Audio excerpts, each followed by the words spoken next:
تفہیم القرآن، روزانہ ایک رکوع، ترجمہ و تفسیر کے ساتھ قرآن کو سمجھیں۔ سبسکرائب کریں اور جڑے رہیں۔ اعوذ باللہ من الشیطان الرجیم، بسم اللہ الرحمن الرحیم۔ الف لام را، کتاب احکمت آیاته ثم فصلت من لدن حکیم خبیر، أَلَّا تَعْبُدُوا إِلَّا اللَّهَ إِنَّنِي لَكُمْ مِنْهُ نَذِيرٌ وَبَشِيرٌ۔ الف لام را، فرمان ہے جس کی آیتیں پختہ اور مفصل ارشاد ہوئی ہیں، ایک دانا اور باخبر ہستی کی طرف سے کہ تم نہ بندگی کرو مگر صرف اللہ کی، میں اس کی طرف سے تم کو خبردار کرنے والا بھی ہوں اور بشارت دینے والا بھی۔ فرمان ہے، کتاب کا ترجمہ یہاں انداز بیان کی مناسبت سے فرمان کیا گیا ہے۔ عربی زبان میں یہ لفظ کتاب اور نوشتے ہی کے معنی میں نہیں آتا، بلکہ حکم اور فرمان شاہی کے معنی میں بھی آتا ہے، اور خود قرآن میں متعدد مواقع پر یہ لفظ اسی معنی میں مستعمل ہوا ہے۔ مفصل ارشاد ہوئی ہیں، یعنی اس فرمان میں جو باتیں بیان کی گئی ہیں وہ پکی اور اٹل ہیں، خوب جچی تلی ہیں، نری لفادی نہیں ہے، خطابت کی ساحری اور تخیل کی شاعری نہیں ہے، ٹھیک ٹھیک حقیقت بیان کی گئی ہے، اور اس کا ایک لفظ بھی ایسا نہیں جو حقیقت سے کم یا زیادہ ہو۔ پھر یہ آیتیں مفصل بھی ہیں، ان میں ایک ایک بات کھول کھول کر واضح طریقے سے ارشاد ہوئی ہے، بیان الجھا ہوا، گجلک اور مبہم نہیں ہے، ہر بات کو الگ الگ صاف صاف سمجھا کر بتایا گیا ہے۔ وَأَنِ اسْتَغْفِرُوا رَبَّكُمْ ثُمَّ تُوبُوا إِلَيْهِ يُمَتِّعْكُمْ مَتَاعًا حَسَنًا إِلَى أَجَلٍ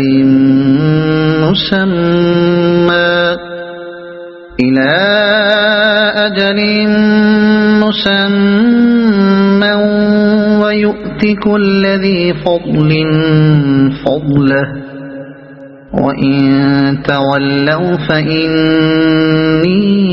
أَخَافُ عَلَيْكُمْ عَذَابَ يَوْمٍ كَبِيرٍ۔ اور یہ کہ تم اپنے رب سے معافی چاہو اور اس کی طرف پلٹ آؤ تو وہ ایک خاص مدت تک تم کو اچھا سامان زندگی دے گا اور ہر صاحب فضل کو اس کا فضل عطا کرے گا، لیکن اگر تم منہ پھیرتے ہو تو میں تمہارے حق میں ایک بڑے ہولناک دن کے عذاب سے ڈرتا ہوں، ایک مدت خاص تک تم کو اچھا سامان زندگی دے گا۔ یعنی دنیا میں تمہارے ٹھہرنے کے لیے جو وقت مقرر ہے اس وقت تک وہ تم کو بری طرح نہیں بلکہ اچھی طرح رکھے گا، اس کی نعمتیں تم پر برسیں گی، اس کی برکتوں سے سرفراز ہوگے، خوشحال و فارغ البال رہو گے، زندگی میں امن اور چین نصیب ہوگا، ذلت و خاری کے ساتھ نہیں بلکہ عزت و شرف کے ساتھ جیو گے۔ یہی مضمون دوسرے موقع پر اس طرح ارشاد ہوا ہے کہ من عمل صالحا من ذکر او انثى وهو مؤمن فلنحيينه حیاتا طیبہ، سورہ نحل آیت 97۔ جو شخص بھی ایمان کے ساتھ نیک عمل کرے گا، خواہ مرد ہو یا عورت، ہم اس کو پاکیزہ زندگی بسر کرائیں گے۔ اس سے لوگوں کی اس عام غلط فہمی کو رفع کرنا مقصود ہے جو شیطان نے ہر نادان دنیا پرست آدمی کے کان میں پھونک رکھی ہے کہ خدا ترسی اور راست بازی اور احساس ذمہ داری کا طریقہ اختیار کرنے سے آدمی کی آخرت بنتی ہو تو بنتی ہو مگر دنیا ضرور بگڑ جاتی ہے، اور یہ کہ ایسے لوگوں کے لیے دنیا میں فاقہ مستی و خستہ حالی کے سوا کوئی زندگی نہیں ہے۔ اللہ تعالیٰ اس کی تردید میں بیان فرماتا ہے کہ اس راہ راست کو اختیار کرنے سے تمہاری صرف آخرت ہی نہیں بلکہ دنیا بھی بنے گی۔ آخرت کی طرح اس دنیا کی حقیقی عزت و کامیابی بھی ایسے ہی لوگوں کے لیے ہے جو سچی خدا پرستی کے ساتھ صالح زندگی بسر کریں، جن کے اخلاق پاکیزہ ہوں، جن کے معاملات درست ہوں، جن پر ہر معاملے میں بھروسہ کیا جا سکے، جن سے ہر شخص بھلائی کا متوقع ہو، جن سے کسی انسان کو یا کسی قوم کو شر کا اندیشہ نہ ہو۔ اس کے علاوہ متاع حسن ان کے الفاظ میں ایک اور پہلو بھی ہے جو نگاہ سے اوجھل نہ رہ جانا چاہیے۔ دنیا کا سامان زیست قرآن مجید کی روح سے دو قسم کا ہے، ایک وہ سر و سامان ہے جو خدا سے پھرے ہوئے لوگوں کو فتنے میں ڈالنے کے لیے دیا جاتا ہے، اور جس سے دھوکہ کھا کر ایسے لوگ اپنے آپ کو دنیا پرستی اور خدا فراموشی میں اور زیادہ گم کر دیتے ہیں۔ یہ بظاہر تو نعمت ہے، مگر بباطن خدا کی فٹکار اور اس کے عذاب کا پیش خیمہ ہے۔ قرآن مجید اس کو متاع غرور کے الفاظ سے یاد کرتا ہے۔ دوسرا وہ سر و سامان ہے جس سے انسان خوشحال اور قوی بازو ہو کر اپنے خدا کا اور زیادہ شکر گزار بنتا ہے، خدا اور اس کے بندوں کے اور خود اپنے نفس کے حقوق زیادہ اچھی طرح ادا کرتا ہے، خدا کے دیے ہوئے وسائل سے طاقت پا کر دنیا میں خیر و صلاح کی ترقی اور شر و فساد کے استحصال کے لیے زیادہ کارگر کوشش کرنے لگتا ہے۔ یہ قرآن کی زبان میں متاع حسن ہے،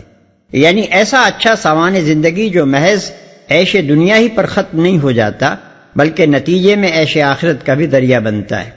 ہر صاحب فضل کو اس کا فضل عطا کرے گا، یعنی جو شخص اخلاق و اعمال میں جتنا بھی آگے بڑھے گا اللہ اس کو اتنا ہی بڑا درجہ عطا کرے گا۔ اللہ کے ہاں کسی کی خوبی پر پانی نہیں پھیرا جاتا،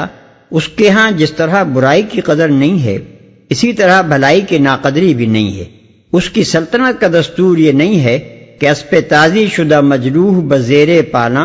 توق ذری ہمہ درگردن خرمی بینم۔ وہاں تو جو شخص بھی اپنی سیرت و کردار سے اپنے آپ کو جس فضیلت کا مستحق ثابت کر دے گا وہ فضیلت اس کو ضرور دی جائے گی۔ إِلَى اللَّهِ مَرْجِعُكُمْ وَهُوَ عَلَى كُلِّ شَيْءٍ قَدِيرٌ أَلَا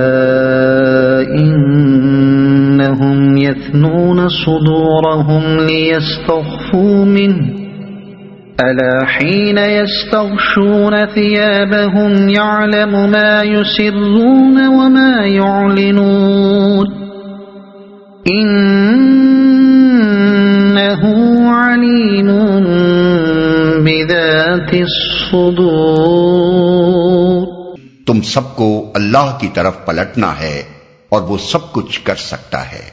دیکھو یہ لوگ اپنے سینوں کو موڑتے ہیں تاکہ اس سے چھپ جائیں۔ خبردار جب یہ کپڑوں سے اپنے آپ کو ڈھانپتے ہیں اللہ ان کے چھپے کو بھی جانتا ہے اور کھلے کو بھی، وہ تو ان بھیدوں سے بھی واقف ہے جو سینوں میں ہیں۔ اپنے سینوں کو موڑتے ہیں تاکہ اس سے چھپ جائیں۔ مکے میں جب نبی صلی اللہ علیہ وسلم کی دعوت کا چرچا ہوا تو بہت سے لوگ وہاں ایسے تھے جو مخالفت میں تو کچھ بہت زیادہ سرگرم نہ تھے مگر آپ کی دعوت سے سخت بیزار تھے۔ ان لوگوں کا رویہ یہ تھا کہ آپ سے کتراتے تھے،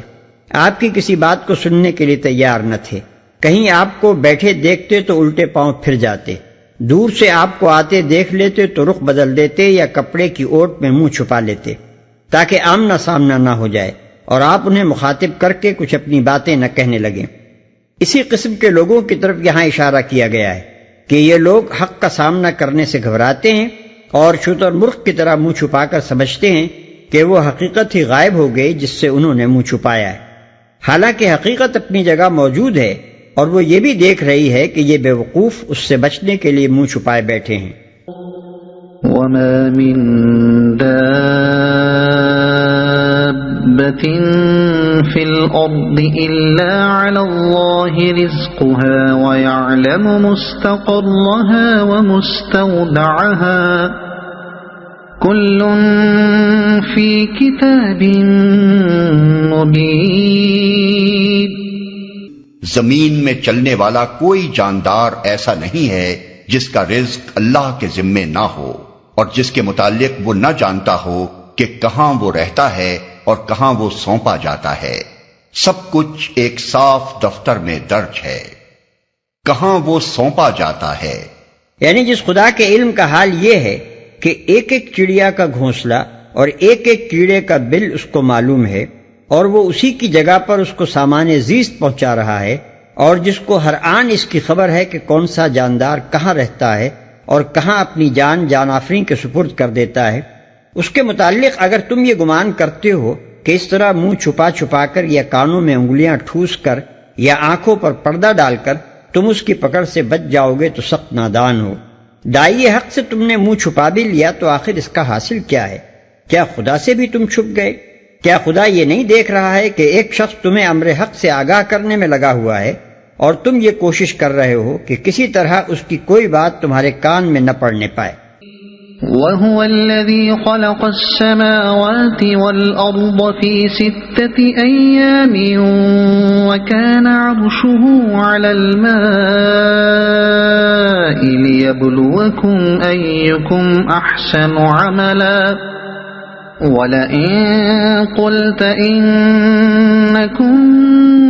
مَبْعُوثُونَ مِن بَعْدِ الْمَوْتِ لَيَقُولَنَّ الَّذِينَ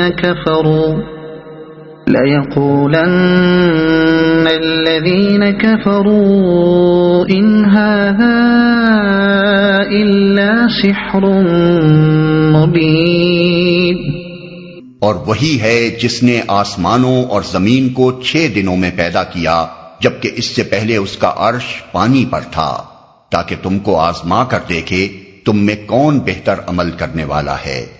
اب اگر اے محمد تم کہتے ہو کہ لوگوں مرنے کے بعد تم دوبارہ اٹھائے جاؤ گے، تو منکرین فوراً بول اٹھتے ہیں کہ یہ تو صریح جادوگری ہے، اس کا عرش پانی پر تھا۔ جملہ معترضہ ہے جو غالباً لوگوں کے سوال کے جواب میں فرمایا گیا ہے کہ آسمان و زمین اگر پہلے نہ تھے اور بعد میں پیدا کیے گئے تو پہلے کیا تھا؟ اس سوال کو یہاں نقل کیے بغیر اس کا جواب اس مختصر سے فقرے میں دے دیا گیا ہے کہ پہلے پانی تھا۔ ہم نہیں کہہ سکتے کہ اس پانی سے مراد کیا ہے،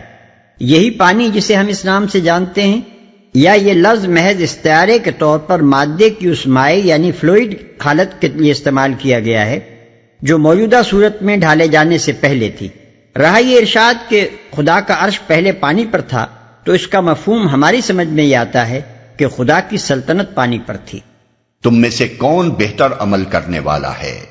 اس ارشاد کا مطلب یہ ہے کہ اللہ تعالیٰ نے زمین و آسمان کو اس لیے پیدا کیا کہ تم کو یعنی انسان کو پیدا کرنا مقصود تھا، اور تمہیں اس لیے پیدا کیا کہ تم پر اخلاقی ذمہ داری کا بار ڈالا جائے، تم کو خلافت کے اختیارات سپرد کیے جائیں، اور پھر دیکھا جائے کہ تم میں سے کون ان اختیارات کو اور اس اخلاقی ذمہ داری کے بوجھ کو کس طرح سنبھالتا ہے۔ اگر اس تخلیق کی تہ میں یہ مقصد نہ ہوتا، اگر اختیارات کی تفویض کے باوجود کسی امتحان کا، کسی محاسبے اور باز پرس کا اور کسی جزا و سزا کا کوئی سوال نہ ہوتا، اور اگر انسان کو اخلاقی ذمہ داری کا حامل ہونے کے باوجود یوں ہی بے نتیجہ مر کر مٹی ہو جانا ہی ہوتا، تو پھر یہ سارا کار تخلیق بالکل ایک محمل کھیل تھا، اور اس تمام ہنگامہ وجود کی کوئی حیثیت ایک فعل عبث کے سوا نہ تھی۔ یہ تو صریح جادوگری ہے۔ یعنی ان لوگوں کی نادانی کا یہ حال ہے کہ کائنات کو ایک کھلنڈرے کا گھروندا اور اپنے آپ کو اس کے جی بہلانے کا کھلونا سمجھے بیٹھے ہیں، اور اس احمقانہ تصور میں اتنے مگن ہیں کہ جب تم انہیں اس کارگاہ حیات کا سنجیدہ مقصد اور خود ان کے وجود کی معقول غرض و غائز سمجھاتے ہو تو قہقہا لگاتے ہیں اور تم پر پھپتی کستے ہیں کہ یہ شخص تو جادو کی سی باتیں کرتا ہے۔ وَلَئِنْ أَخَّرْنَا عَنْهُمُ الْعَذَابَ إِلَىٰ أُمَّةٍ مَّعْدُودَةٍ لَيَقُولُنَّ مَا يَحْبِسُهُ أَلَا يَوْمَ يَأْتِيهِمْ لَيْسَ مَصْرُوفًا عَنْهُمْ وَحَاقَ بِهِم مَّا كَانُوا بِهِ يَسْتَهْزِئُونَ۔ اور اگر ہم ایک خاص مدت تک ان کی سزا کو ٹالتے ہیں تو وہ کہنے لگتے ہیں کہ آخر کس چیز نے اسے روک رکھا ہے۔ سنو، جس روز اس سزا کا وقت آ گیا تو وہ کسی کے پھیرے نہ پھر سکے گا، اور وہی چیز ان کو آ گھیرے گی جس کا وہ مذاق اڑا رہے ہیں۔ اگر آپ کو یہ ویڈیو پسند آئی ہو تو اسے لائک کریں، دوسروں تک پہنچانے کے لیے شیئر کریں، اور مزید ایسی ہی معلوماتی ویڈیوز کے لیے ہمارے چینل عبد المالک ہاشمی کو سبسکرائب ضرور کریں۔ نئی اپڈیٹس کے لیے بیل آئیکن دبائیں تاکہ آپ کو ہماری ہر نئی ویڈیو بر وقت مل سکے۔ آپ کی حوصلہ افزائی ہمیں مزید بہترین مواد بنانے میں مدد دے گی۔ شکریہ۔